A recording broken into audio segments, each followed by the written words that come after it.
Mesdames, Mademoiselles et Messieurs, bienvenue sur le journal de ce jour.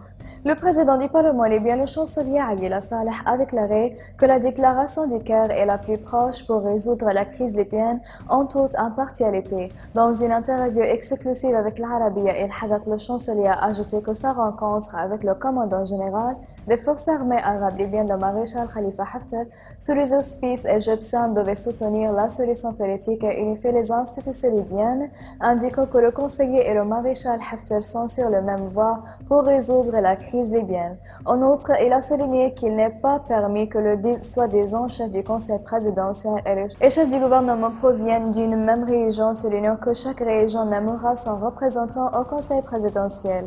Elle a également souligné qu'une fois l'autorité établie, les forces armées libyennes fusionneront tandis que les mercenaires seront exclusés, soulignant que l'armée nationale libyenne est prête à défendre le pays.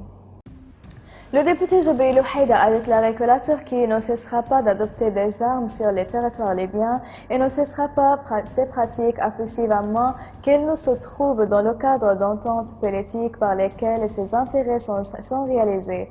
Ouhaïda pensait également que les sanctions ne réduiraient pas l'arrogance turque à moins de ressentir de réels risques pour son projet avec des mesures plus difficiles que l'Europe.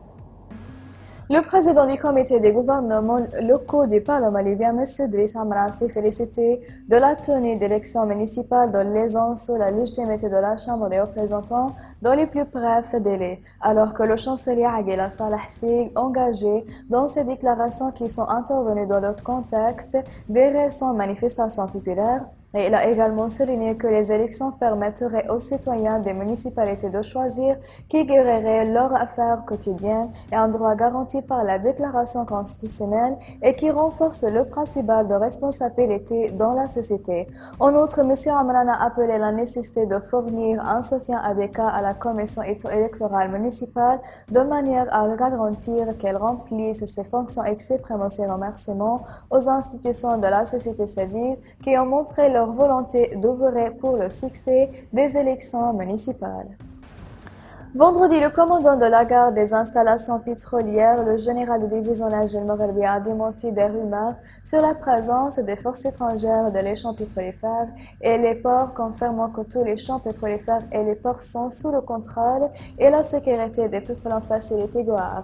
Il a expliqué que les zones pétrolifères libyennes, en partant du champ de fil Sharara à travers la région pétrolière du golfe de Siret à toute la région de l'Ouahat, elle est sous le contrôle des forces armées et la garde des installations pétrolières est sécurisée, soulignant que les champs de Sidra, Raslanouf, Sirat Zweitina et l'Hriga sont sécurisés par la garde des installations pétrolières.